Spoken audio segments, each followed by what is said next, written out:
kita pada malam ini untuk ruangan sembang beauty adalah ahli esko Kerajaan Negeri Kelantan, Datuk Paduka Kusam bin Musa, yang juga merupakan Naib Presiden PAS Malaysia.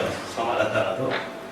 Dan seorang tokoh UMNO yang selama 38 tahun berada dalam UMNO dan telah berhijrah ke PAS, Tuan Haji Sobri Somi. Selamat datang ke studio. Selamat datang. Program kita pada malam ini, kita akan membincangkan mengenai Putrajaya bermulanya di sini, yang perkara ini telah dibangkitkan pada beberapa minggu yang lalu di PCB Resort semasa PAS Pertebaru mengadakan jamuan makan malam, dan sedikit sebanyak telah disentuh oleh YB Husam pada malam tersebut. Dan pada malam ini kita mahu dengan penjelasan yang lebih terperinci daripada beliau, apakah sebenarnya Putrajaya bermula di sini. Adakah di sini itu bermaksud Kelantan, atau di sini itu bermaksud PR secara keseluruhannya di Malaysia ini? Baik, dulu saya ucap terima kasih kepada semua dan kepada UTTV. Putrajaya bermula di sini boleh saja bermaksud di sini itu bermula dari diri tiap-tiap pengundi, dan juga boleh bermula di sini dengan kehilangan tema Parti Pemerintahan Barisan Nasional sendiri dalam mengendalikan pemerintahan negara kita. Kalau kita semula sinerio politik sejak 2008 selepas berlakunya tsunami politik, dan tadi kita dengar berita berlakunya gempa bumi sebanyak 2 kali di utara Sumatera, Tsunami lagi yang mungkin akan sedikit sebanyak membawa ombak perubahan ataupun ombak besar. Dan dalam politik negara kita sejak tsunami 2008, di mana Pakatan Rakyat secara di luar jangka telah diberi amanah mentadbir 4 buah negeri serentak, dan 5 sebenarnya, ya. 1 telah dirompak melalui cara yang tidak halal, ya.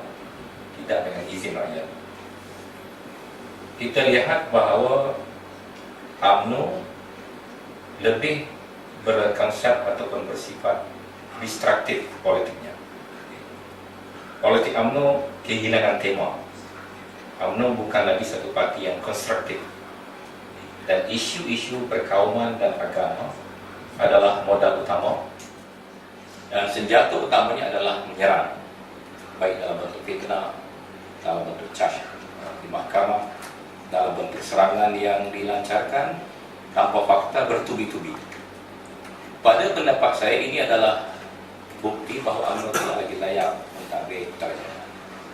UMNO sendiri telah membuka ruang kepada perubahan politik negara kita, kerana reform yang dihasratkan oleh rakyat daripada pilihan raya 2008 tidak berlaku. Dan saya rasa saudara Sabri adalah dia punya bukti, di mana saudara Tuan Haji Sabri menyertai ataupun keluar daripada UMNO selepas tsunami 2008, bermakna reform dalam UMNO tidak berlaku, reform dalam parti tidak berlaku, reform dalam kerajaan juga tidak berlaku. Dalam malam tadi, dalam wacana Tengku Razali dan saudara Zayadi juga adalah salah seorang pemimpin yang dianggap pemimpin pelapis satu masa dulu, khususnya bagi UMNO Kelantan. Dan malam tadi satu pentas dengan Yang Berhormat Mulia Tengku Razali, dan Yang Berhormat Mulia telah mengkritik secara terbuka UMNO sejak dulu sampai hari ini, sejak 2008 maksud saya. Bermakna UMNO tidak ada apa-apa anjakan. Dan kalau utusan Malaysia dan TV3 itu adalah indikator kepada minda UMNO, ia adalah serangan bertubi-tubi yang distraktif sifatnya. Dan yang terakhir ialah isu PTPTN. Bagaimana Pakatan Rakyat membawa politik konstruktif, politik membina, bagaimana pendidikan harus diberikan akses kepada semua anggota masyarakat dengan menghapuskan beban pinjaman pendidikan. Dan pada petang ini, pemuda UMNO di bawah Khairi baru membincangkan dan datang dengan formula, iaitu pinjaman ini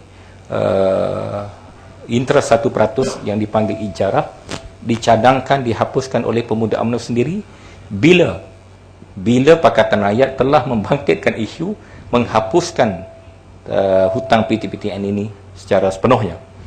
Bermaksudnya ialah pemuda UMNO sebelum ini mereka tak ada idea konstruktif itu. Mereka tidak ada idea membina dan melihat penderitaan denyut nadi mahasiswa dan graduan universiti dan ibu bapa. Tetapi bila Pakatan Rakyat membangkitkan isu ini, bermula daripada negeri Kelantan mencadangkan PTPTN bagi negeri Kelantan dihapuskan dengan royalti petroleum, barulah pemuda UMNO datang dengan desakan dihapuskan 1% ijarah, dan seterusnya 3,000 pendapatan baru memulakan bayaran, ya. Oleh kerana pemuda UMNO dia tak berani nak terima cadangan Pakatan Rakyat, hapus terus. Kerana dia tak nak dilihat sebagai meniru Pakatan Rakyat. Apa yang boleh dia buat ialah membuat sedikit adjustment tengah-tengah apa yang dicadangkan oleh Pakatan Rakyat dengan keadaan status quo sebelum ini. Maksud saya ialah UMNO telah kehilangan temanya, dan pada pendapat saya sudah sampai masanya UMNO akan hilang kuasa. Saya agak yakin, ya, UMNO secara tabi'i dan naturalnya seharusnya telah pun tamat riwayatnya menerusi pilihan raya yang akan datang ini. Dan oleh kerana itu kita harus mempersiapkan rakyat jelata dengan perubahan kerajaan yang baru. Jadi tema Putrajaya bermula dari sini, saya kira adalah tema yang tepat yang dikemukakan oleh PAS Kota Baru, supaya rakyat tidak terkejut jika sekiranya perubahan politik itu benar-benar berlaku. Dan khususnya parti-parti Pakatan Rakyat juga bersedia. Dan dari segi track record, saya kira kita telah bersedia. Track record pengurusan keuangan, Ketua Audit memuji ke-4 negeri. Dan Ketua Audit secara jelas menyatakan negeri-negeri Barisan Nasional mengalami masalah. Tetapi tidak ada apa-apa perubahan yang dibuat oleh Perdana Menteri untuk negeri-negeri Barisan Nasional, ya. Walaupun laporan audit mengatakan ada masalah. Dan bukan sahaja dari segi track record, dari segi tim pasukan Pakatan Rakyat, saya kira sejak 2008 telah berkembang menjadi satu tim yang kokoh. Umpamanya serangan kepada Datuk Seri Anwar Ibrahim, begitu bertubi-tubi, dan serangan itu sampai ke peringkat menghakis integriti yang paling asas Datuk Seri Anwar Ibrahim dengan isu homoseks dan lain-lain, dengan tujuan supaya Tok Guru Nik Aziz menolak Anwar Ibrahim, Ustaz Hadi menolak Anwar Ibrahim, Lim Kit Siang menolak Anwar Ibrahim, dan Pakatan Rakyat menjadi bercempra. Tetapi alhamdulillah kesepakatan itu makin mantap. Dan pada asasnya Pakatan Rakyat secara konsensus telah menganggap Datuk Seri Anwar Ibrahim adalah bakal Perdana Menteri Malaysia jika sekiranya Pakatan Rakyat mengambil alih kerajaan.